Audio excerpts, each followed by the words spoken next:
할렐루야.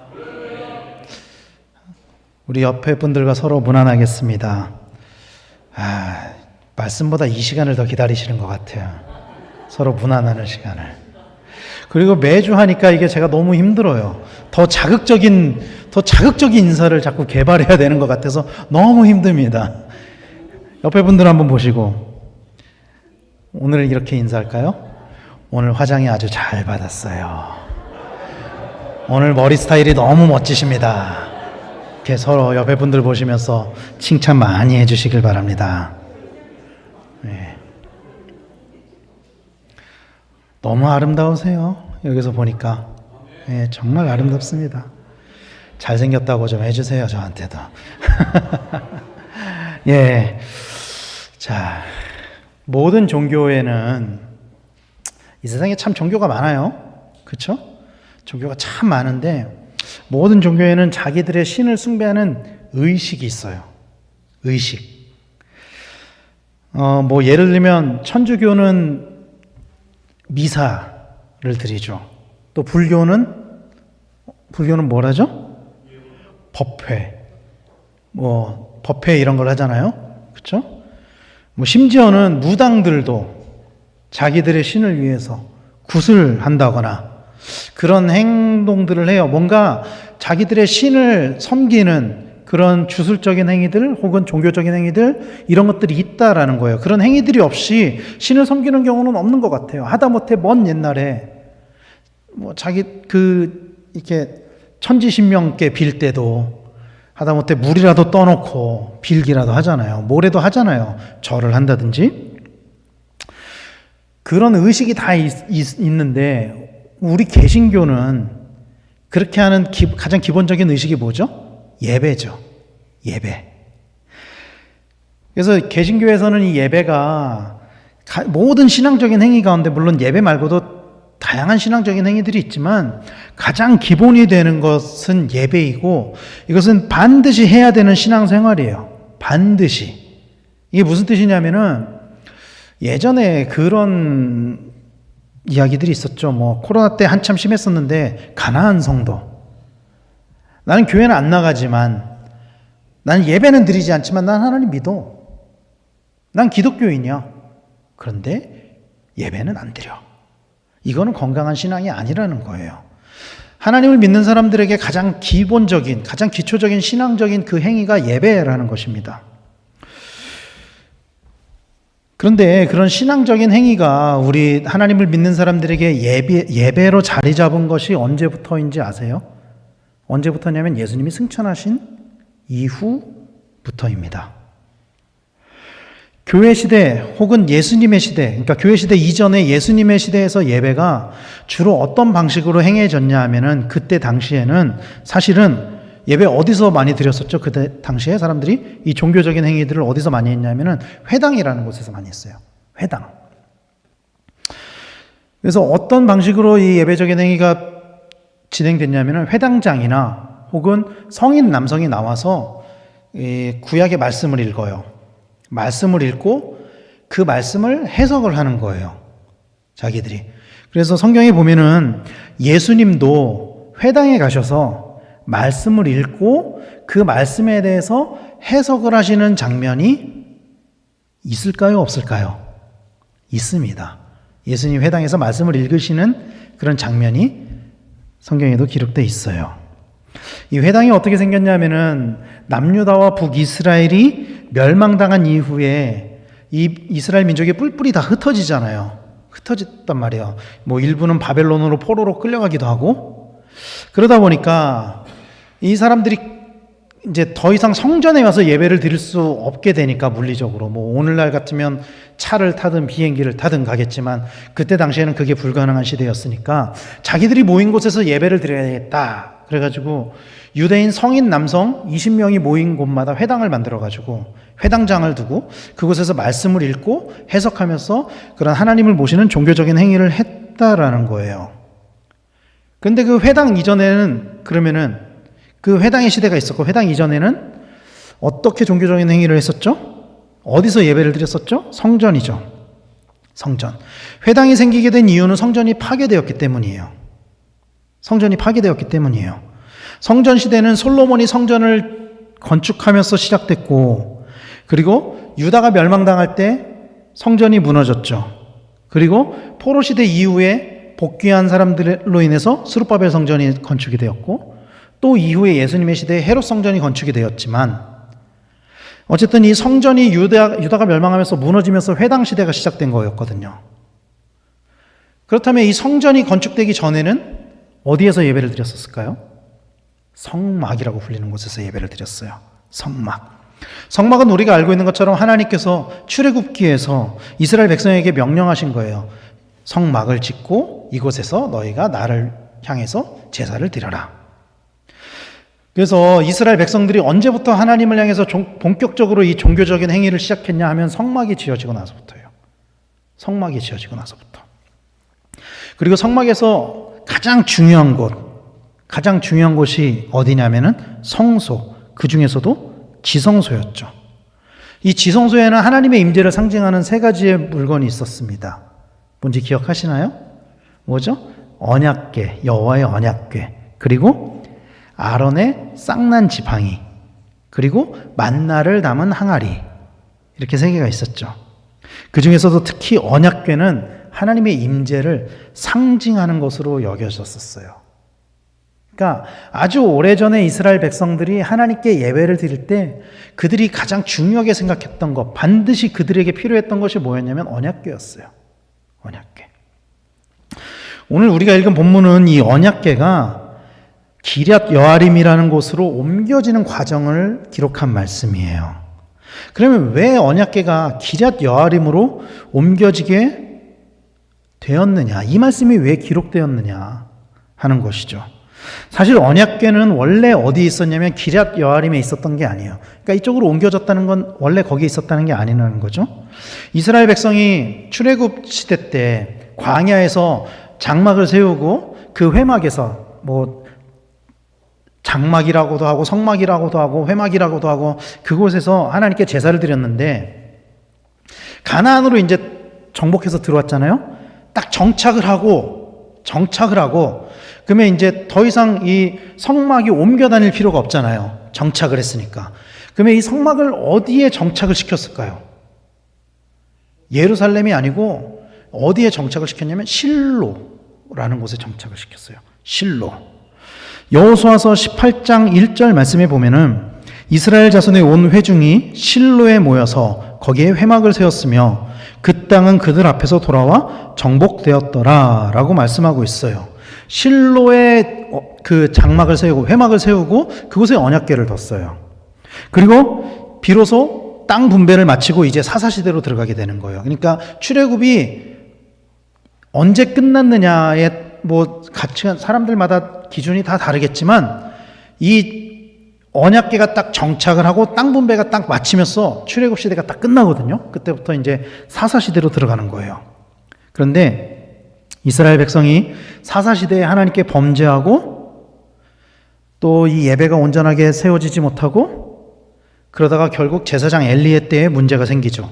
사무엘상 4장에 보면은 이스라엘과 블레셋의 전쟁이 나오는데 이 첫 번째 전쟁에서 이스라엘 백성이 군사를 4,000명을 잃습니다. 4,000명을 잃어요. 그때 그들이 이 전쟁을 이기기 위해서 생각해냈던 방법이 뭐였냐면, 그래, 저 실로에 있는 하나님을 이곳으로 불러내서 하나님으로 하여금 싸우게 하자, 이거였어요. 사무엘상 4장 3절 4절 말씀에 이렇게 기록을 해요.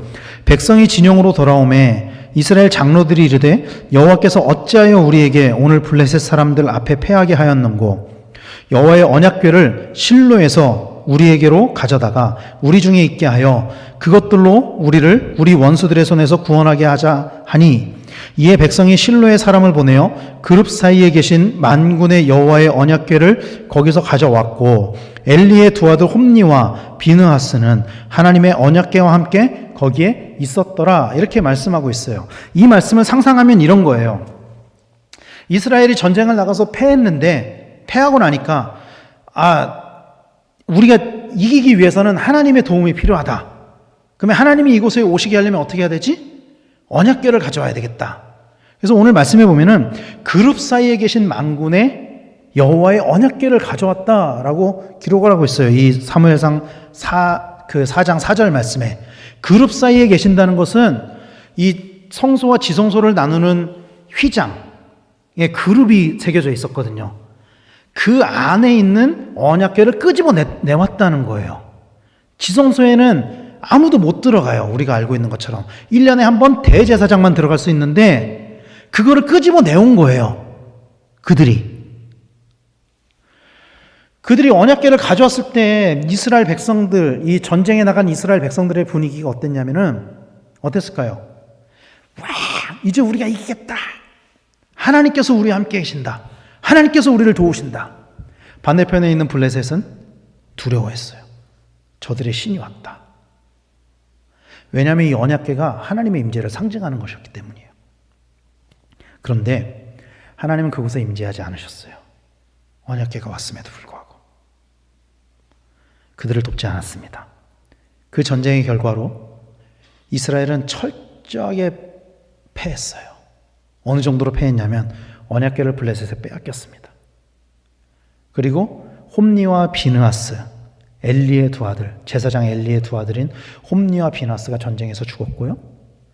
그 소식을 들은 엘리가 의자에서 뒤로 넘어져서 목이 부러져서 죽임을 당했어요.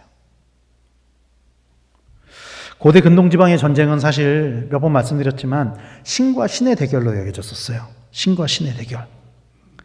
언약궤가 왔다는 것은 무슨 뜻이냐면은 이스라엘의 가장 강력한 신이 이제 이스라엘을 돕는구나. 블레셋이 당시에 섬기고 있던 신은 다곤이라는 신이었어요. 다곤. 근데 블레셋이 스스로 생각하기에 어떻게 생각했냐면은 다곤보단 여호와가 세지. 왜냐하면 여호와는 애굽을 이긴 신이니까. 저 강력한 강대국 애굽을 이긴 신이니까. 그래서 그들이 두려워했단 말이죠. 그런데 이긴 거예요, 블레셋이. 그러니까 이들이 어떻게 생각하냐면은 다곤이 여호와보다 세구나. 그래가지고 여호와의 언약궤를, 여호와의 임재의 상징인 그 언약궤를 다곤 신전에다 갖다 놔요. 제물로. 우리의 승리의 제물입니다. 어떤 일이 일어났죠 그때? 다곤 신상이 넘어져서 막 목이 부러지고, 그래서 두려워해서 언약궤를 다른 데로 옮기니까 막 그 동네에 막 전염병이 일어나고, 그래서 블레셋이 이 언약궤를 다시 이스라엘로 보내버립니다. 두려워해서. 참 이게 재밌는 사건이에요. 이 보낼 때도 보면 참 재밌는 게 성경에 보면은 어떻게 보내냐면은 이게 너무 무서우니까 가는 데마다 전염병이 생기니까 이거를 사람들이 들고 가지도 못하고 소 2마리 수레를 만들어 가지고 거기에다가 보내요. 근데 이 소가 어떤 소냐면 젖 나는 소라고 기록하고 있어요. 무슨 뜻이냐면 송아지한테 젖 주는 소라는 거예요. 엄마 소. 근데 이 소가 송아지도 보지 않고 이스라엘을 향해서 갑니다. 그리고 벳세메스란 곳, 이스라엘의 벳세메스란 곳으로 가요. 참 재밌는 게 하나님께서는 이스라엘이 원했을 때는 임재하지 않으셨어요. 전쟁할 때는. 그런데 정작 그 전쟁에서 패하고 블레셋으로 언약궤가 갔을 때 가는 데마다 하나님이 막 블레셋을 막 치시는 거예요. 그럼 왜 하나님께서 언제는 임재하시고 언제는 임재하지 않으셨냐 하는 것이죠. 언약궤를 전쟁터로 가져간 그 백성들의 의도가 선하지 않았기 때문에, 그들의 의도가. 무엇보다 제사장 엘리와 그의 아들 홈니와 비느하스가 하나님 앞에서 악하게 행했기 때문에 하나님이 여전히 살아계신 하나님이시지만 이스라엘 백성들이 정말 원했을 때는 임하지 않으셨던 거예요. 그래서 오늘 언약궤가 기럇 여아림으로 간 것은 참 의미가 있어요. 그런 이유로. 왜냐하면은 보세요. 언약궤가 원래 어디에 있었다 그랬죠? 원래 실로에 있었다고요. 실로. 근데 그 언약궤가 블레셋에 뺏겼다가 이스라엘 땅으로 들어왔어요. 그러면 이 언약궤를 어디로 갖다 놔야 되죠? 다시 실로로 갖다 놔야 돼요. 왜냐하면 실로에 회막이 쳐져 있는 거예요. 실로에. 회막은 여전히 있고 그 회막에서 언약궤만 빼온 거거든요. 다시 실로로 가야 되는 거예요. 그런데 언약궤는 실로가 아닌 기럇 여아림으로 가게 되었어요. 왜 기럇 여아림으로 가게 됐을까요? 언약궤가. 성경은 그 이유를 이렇게 기록하고 있습니다. 사무엘상 6장 20절 21절 말씀에 보면은 벳세메스 사람들이 이르되 이 거룩하신 하나님 여호와 앞에 누가 능히 서리오 그를 우리에게서 누구에게로 올라가시게 할까 하고 전령들을 기럇 여아림 주민에게 보내어 이르되 블레셋 사람들이 여호와의 궤를 도로 가져왔으니 너희는 내려와서 그것을 너희에게로 옮겨가라. 그러니까 벳세메스에 있다가 벳세메스 사람들이 이걸 또 옮기려고 하는 거예요. 왜 옮기려고 하냐면은 벳세메스 사람들이 언약궤가 오니까 와 신기하다. 이거 뭐 어떻게 생겼는지 한번 보자. 보니까 70명이 그냥 죽어버려요. 그거 보기만 했는데 그냥 죽어버려요. 그러니까 무서워가지고 안 되겠다. 이건 진짜 거룩한 사람들이 있는 곳으로 옮겨야 되겠다. 거룩하신 하나님 여호와를 거룩한 사람들이 있는 곳으로 이걸 감당할 만한 사람들이 있는 곳으로 보내야 되겠다. 그래가지고 이거를 기럇 여아림으로 보내요. 그리고 어디로 가냐면 아비나답이라는 사람의 집에 들여놓게 돼요. 오늘 본문 1절 말씀에 보면은 기럇 여아림 사람들이 와서 여호와의 궤를 옮겨 산에 사는 아비나답의 집에 들여놓고 그의 아들 엘리야사를 거룩하게 구별하여 여호와의 궤를 지키게 하였더니 이렇게 말씀하고 있는 것입니다. 왜 아비나답과 엘리야사였을까요? 기럇 여아림으로 왔는데 굳이 기럇 여아림 사람들은 이것을 아비나답의 집으로 옮겨놔요. 또 딱 특정해가지고 성서학자들에 의하면은 이 아비나답이라는 사람은 아마도 유다 지파에 속한 땅에 살고 있는 레위인이었던 것으로 추정을 합니다. 레위인이었다는 것은 어떤 의미를 가지고 있냐면은 당시 레위인은 예배를 집례하는 사람들, 제사장 지파란 말이에요. 그러니까 언약궤를 그 집에 들여놨다는 것은 그 집이 그 지역에서 성전으로서의 기능을 하고 있었구나. 교회로서의 기능을 하고 있었구나. 이 제사장이 있는 곳에서 그들이 하나님을 모시고 있었던 곳이었구나. 그 중에서도 그곳은 거룩하게 지켜졌던 곳이구나. 그 기럇 여아림에 사는 사람들이 다 그렇게 알고 있었다는 거예요. 그 집이 어떤 집이었는지. 그래서 하나님은 그것을 임재하셨다라는 것입니다. 그것을 옮겨줬다는 거예요. 또 그 아들 엘리야살은 하나님의 도우심이라는 뜻을 가지고 있어요. 그 이름에. 근데 오늘 본문에서는 그를 거룩하게 구별했다라고 말씀하고 있어요. 우리가 알고 있는 것처럼 이 언약궤가 있는 지성소는 누구만 들어갈 수 있냐면 원래 대제사장만 들어갈 수 있어요. 대제사장만. 그 대제사장도 1년에 한 번 대속죄일에 자기의 죄사함을 받고 나서 들어갈 수 있었어요. 그런데 엘리야살이 이 언약궤를 돌볼 수 있었다는 것은 그가 참 하나님 앞에 신실한 사람이었다. 거룩한 사람이었다. 이것을 알 수 있다는 거죠. 결국에 하나님은 이 언약궤가 어디에 있느냐도 중요하지만 그것이 실로건, 전쟁터건, 블레셋이건, 벳세메스건, 기럇 여아림이건 하나님에게 더 중요한 것은 언약궤를 모시는 사람들이 어떤 사람이냐 이게 더 중요했다라는 것입니다. 전쟁에 하나님을 이용하려고 했던 이스라엘 백성에게 하나님은 임재하지 않으셨어요. 그러나 언약궤를 구별하여 지켰던 아비나답의 집에는 하나님이 임재하셨습니다. 그래서 오늘 본문은 어떤 말씀이냐면 실로에서 무너진 제단을 기럇 여아림에서 다시 쌓게 하고 계신 말씀인 거예요.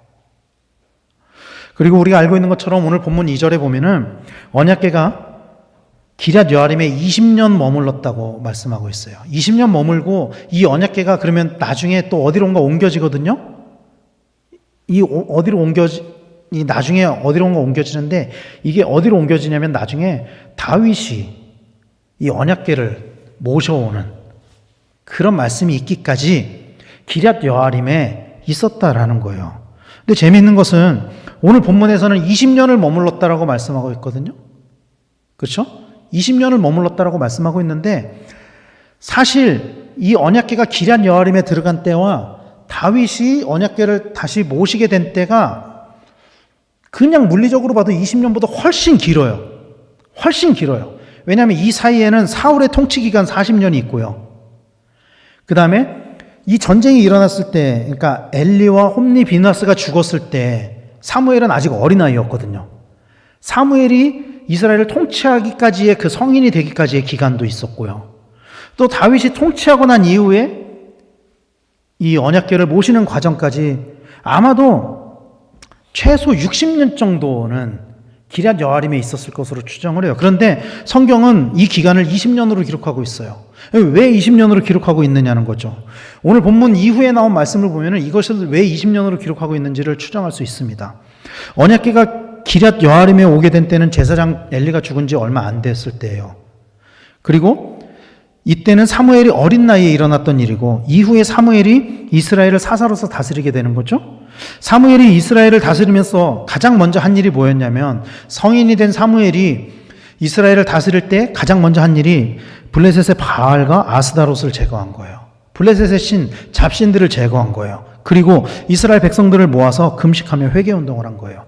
그래서 사무엘상 7장 오늘 본문이 1절 2절 말씀인데 그 바로 뒤에 나오는 사건이 뭐냐면 시간의 텀을 두고 그 뒤에 사무엘이 통치를 하면서 가장 먼저 한 사건이 뭐냐면은 오늘 읽지는 않았지만 6절 말씀에 이렇게 말씀을 해요. 그들이 미스바에 모여 물을 길어 여호와 앞에 붓고 그날 종일 금식하고 거기에서 이르되 우리가 여호와께 범죄하였나이다 하니라.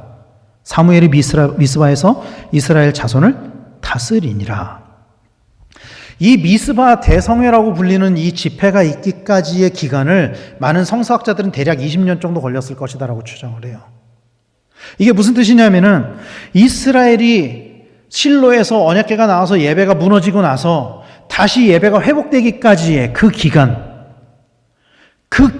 20년으로 보고 있는 것이고 결국에는 그 언약궤가 있어야 할 곳에 있지 않았던 시간을 20년으로 보고 있는 거예요. 그래서 오늘 본문에서 20년이라고 기록하고 있다라는 거죠. 그런데 재미있는 것은 사실은 오늘 본문 2절 말씀에 보면은 언약궤가 기럇 여아림에 들어왔을 때부터 이스라엘이 여호와를 사모했다라고 기록하고 있어요. 오늘 본문 2절 후반부에 보면 이스라엘 온 족속이 여호와를 사모하니라. 여기서 사모하니라로 쓰여진 히브리어 원어가 나하라는 단어입니다. 나하. 근데 이 나하가 가지고 있는 뜻이 뭐냐면은 우리가 사모하다 그러면 그냥 막 뭔가 이렇게 어떻게 표현해야 되죠? 상사병에 걸린 사람이 마치 연인을 그리워하듯이 이런 느낌의 단어지만 원어적으로 보면은 비통해하다, 크게 울부짖다 이런 뜻을 가지고 있어요. 원어적으로는. 그러니까 사실은 무너진 제단을 이스라엘이 사사시대 때 그 무너진 제단을 언제부터 쌓기 시작한 거냐면은 이 기럇 여아림에 언약궤가 들어온 때 이때부터 쌓기 시작했다라는 거예요, 사실은. 그리고 그것이 언제 완성이 되냐면은 이른바 미스바 성회라고 불리는 그 대각성 집회가 있었을 때. 사랑하는 성도 여러분, 저는 이 말씀을 보면서 어떻게 이 말씀을 깨달았냐면요, 한번 제단이 무너지면 이것을 쌓는 게 그만큼 참 어렵구나, 쉽지 않구나. 이들이 비통해하면서 애통하면서 이 언약궤를 사모하는 마음을 가지고 있었는데 대략 20년 가까운 시간 동안 그 제단을 계속 쌓아갔다는 거죠. 한번 무너진 제단을 다시 쌓는 게 그만큼 어렵다, 그런 말씀을 하고 있다라고 저는 깨달았어요. 이 말씀을 준비하면서. 사실 하나님이 이스라엘 백성에게 사실은 계속 기회를 주셨어요. 이전에 사사기에만 7번 정도의 타락과 회개, 용서의 사이클이 계속 기록이 되어 있거든요. 지속적으로 타락하고 지속적으로 용서하고 지속적으로 회개하고 이것이 계속 반복돼서 일어났었어요. 그러나 결국 그들은 사사시대의 마지막에 하나님을 이용하려고 했고 언약궤를 가지고 나가서 전쟁에서 하나님을 이용하려고 했고 결국 하나님이 그들에게서 떠나신 거였죠. 그러나 그럼에도 불구하고 여전히 살아계신 하나님은 이스라엘 백성을 포기하지 않으셨어요. 그리고 이스라엘 또한 다시 제단을 쌓기 위해 오랜 시간을 노력을 했고 기다렸고 하나님이 선택하신 지도자 사무엘을 통해 대각성 운동으로 다시 그 제단이 완성되어졌다. 하나님을 향한 예배가 완성되어졌다. 오늘 본문은 그걸 말씀하고 있는 거예요. 오늘날 우리는 너무나도 쉽게 예배를 드리고 있습니다. 사실. 그러나 우리가 알아야 할 것은 여러분, 우리 속담에 그런 속담이 있죠. 공든탑이 무너진다. 공든탑도 무너진다. 예배의 재단이 너무나도 쉽게 무너진다는 거예요. 쌓기는 어려운 반면에. 2020년 코로나 이후에 사실 너무나도 많은 성도님들의 예배의 재단이 무너졌어요. 온라인 예배, 이런 편안한 것들을 맛보고 나서 사실 많은 한국교회 성도들이 나와서 예배를 드리는 것이 참 거추장스럽고 참 귀찮다라고 여겨지게 된 것 같아요. 많은 사람들에게 예배가. 물론 이 자리에 있는 우리는 예배를 지키는 사람이죠. 우리는 그래도. 그러나 그럼에도 우리의 이 예배의 재단이 무너진 곳은 없는지, 약한 고리는 없는지 한번 돌아보시기를 소망합니다. 누군가에게는 이 예배 자리가 사실 너무나 간절하거든요. 누군가에게는.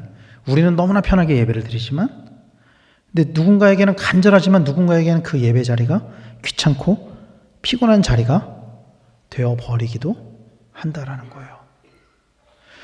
우리에게 주어진 이 예배의 재단을 잘 지키는 성도님들이 되시기를 바랍니다.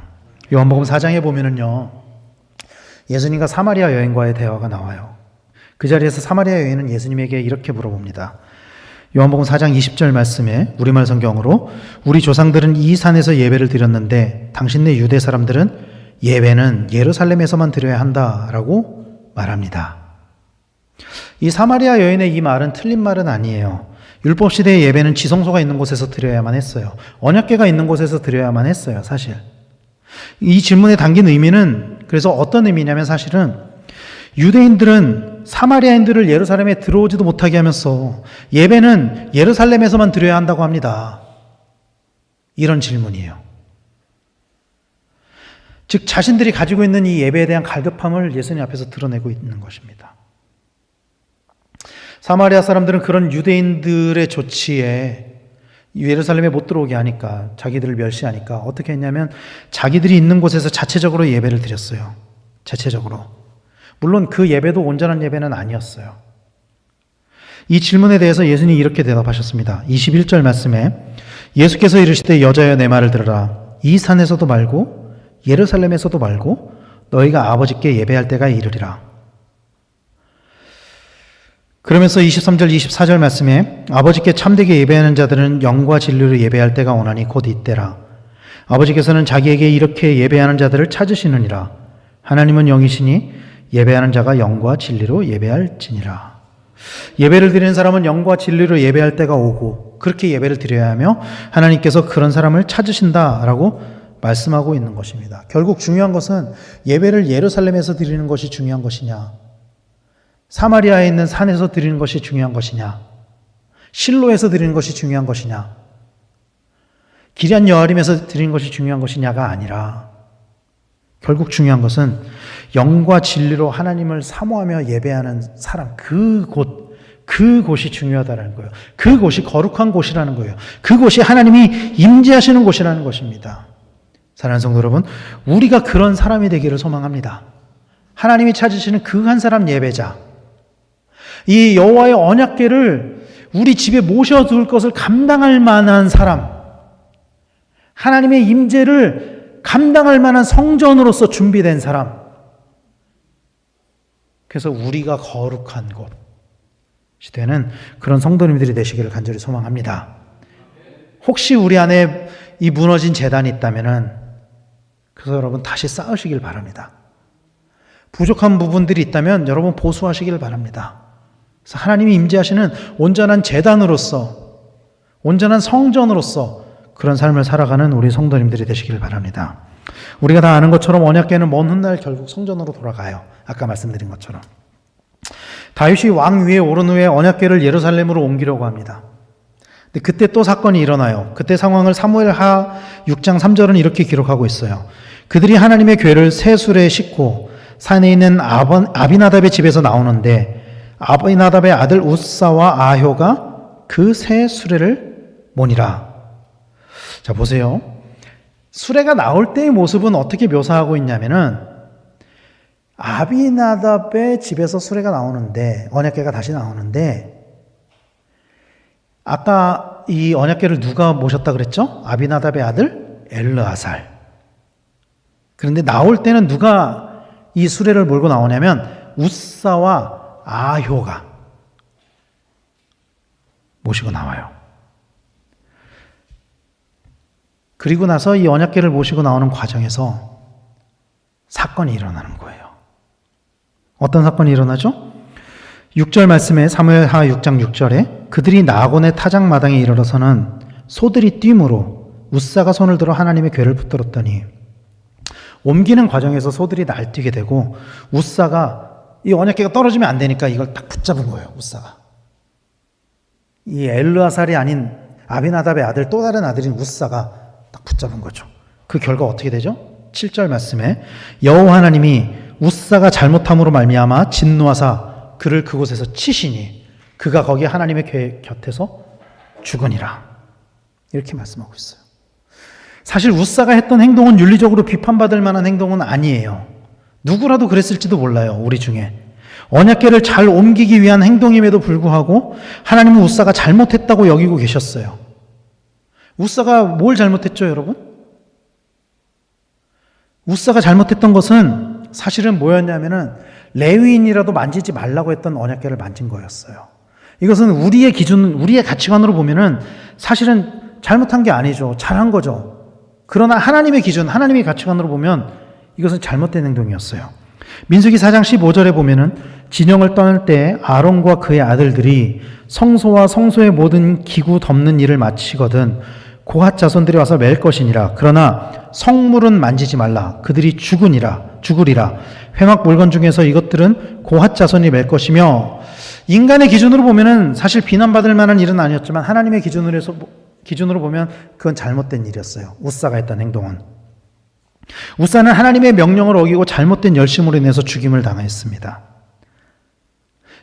마찬가지로 우리도 잘못된 열심을 가지고 신앙생활을 해서는 안 돼요. 어떤 말씀이냐면 하나님이 기뻐하시는 예배를 드려야 된다는 거예요. 똑같이 아비나답의 아들이었지만 엘르아살은 언약궤를 섬기는 일을 충실하게 했었고 우사는 언약궤를 만지자마자 죽임을 당했어요. 하나님이 기뻐하시는 예배, 하나님이 뜻하시는 대로 살아가는 삶, 그런 삶을 살아갈 때만이 하나님이 우리 가운데 임재하시고 하나님이 우리와 함께 하신다라고 성경은 말씀하고 있는 것입니다. 우사는 죽임을 당했지만 사실 언약궤를 옮기는 과정에서 잠시 머물렀던 그 오벳에돔의 집에서 잠깐 또 머물거든요. 그건 또 성경이 뭐라고 기록하고 있냐면요. 사무엘하 6장 11절에 여호와의 궤가 가드 사람 오벳에돔의 집에 석 달을 있었는데 여호와께서 오벳에돔과 그의 온 집에 복을 주시니라. 가드가 여러분 어디죠? 가드는 블레셋의 도시예요. 가드. 그러니까 이 오벳에돔은 가드가 고향이라는 것을 보면 어쩌면 블레셋 사람이었을지도 몰라요. 이 사람 자체는. 근데 여호와의 궤가 그냥 거기에 있기만 했는데도 그가 복을 받았어요. 결국에 뭐가 문제냐면 사람이 문제라는 거예요. 결국엔 사람이 문제는. 어떤 사람은 똑같이 여호와의 궤를 섬겼는데 여호와의 궤를 모셨는데 어떤 사람은 복을 받았고 어떤 사람은 죽임을 당하고, 이 문제는 하나님한테 문제가 있는 게 아니라 사람에게 문제가 있다는 거예요. 결국 우리가 하나님 앞에 어떤 마음으로 예배를 드리냐, 어떤 마음으로 하나님과의 관계를 하고 있느냐, 이것에 따라서 어떤 사람은 복을 받고 어떤 사람은 저주를 받기도 한다는 거예요. 겉으로 보이는 행동으로는 똑같은 행동을 한다고 해도 그 마음의 중심에 무엇이 있느냐에 따라서 어떤 사람은 복을 받고 어떤 사람은 저주를 받고 그렇게 된다는 것입니다. 물론 지금은 언약궤가 어디 있는지 아무도 몰라요. 남유다 멸망 후에 소실돼서 아직까지도 발굴되고 있지 않아요. 그러니까 사실 아까 말씀드렸지만 남유다 멸망 후에 회당 시대가 열렸다 그랬잖아요. 회당에서 예배를 드리는 시대가. 그 이후에도 성전은 세워졌어요. 스룹바벨 성전이 있었고요. 예수님 시대에는 헤롯 성전이 있었어요. 그러나 거기에 언약궤는 없었어요. 언약궤가 지금도 어디 있는지 몰라요. 언약궤 어디 있는지 몰라요. 지금도. 중요한 것은 영과 진리로 우리가 예배를 하고 있느냐, 그 사람에게 하나님이 임재하신다라는 거예요. 그 사람에게. 그러므로 우리가 있는 그곳에서 예배자의 모습을 가지고 살아가시는 우리 성도님들이 되시기를 축원합니다. 여호와의 언약궤가 우리 집에 내 안에 들어올 수 있도록, 여호와의 임재가 내 안에 들어올 수 있도록 내 삶 가운데 예배자의 삶을 살아가고 내 삶 가운데 제단을 수축하고 제단을 세우고 하나님을 예배하는 그런 삶을 살아가시는 성도님들이 되시기를 바랍니다. 교회에서는 거룩한 척을 하고 세상의 삶에서는 사람들과 같은 모습으로 살아가는 것은 참된 예배자가 아니에요, 여러분. 그런 건 누구라도 할 수 있습니다. 하나님이 임재하시는 사람은 교회에서의 삶과 내 가정에서의 삶과 내 직장에서의 삶이 같은 사람이에요. 어디에서든지 예배의 처소를 쌓는 사람, 어디에서든지 예배자의 삶을 사는 사람, 그런 사람 가운데 하나님이 임재하신다는 것을 믿으시길 바랍니다. 그래서 지금 내가 있는 곳이 거룩한 곳이 되기를 소망합니다. 여러분들이 계신 그 모든 곳이 하나님이 임재하시는, 여러분들로 인해서 하나님이 임재하시는 그런 거룩한 곳이 되기를 간절히 소망합니다. 그것이 우리의 가정이 되기를 바라고 우리의 직장이 되기를 바랍니다. 무엇보다 하나님이 임재하시는 교회에서, 무엇보다 우리의 교회에서, 우리들로 인해서, 우리 한 사람 한 사람으로 인해서 하나님이 임재하시고 우리의 예배가 하나님이 기뻐하시는 예배가 되며 그로 인해서 우리 모두가 복을 얻게 되는 우리 모두가 되기를 간절히 축원합니다. 우리의 무너진 제단을 다시 세우고 온전히 하나님의 백성으로 하나님께 영과 진리로 예배하며 하나님께 큰 복을 받는 우리 강백교회 성도님들 다 되시기를 예수님의 이름으로 간절히 축원합니다. 기도하겠습니다.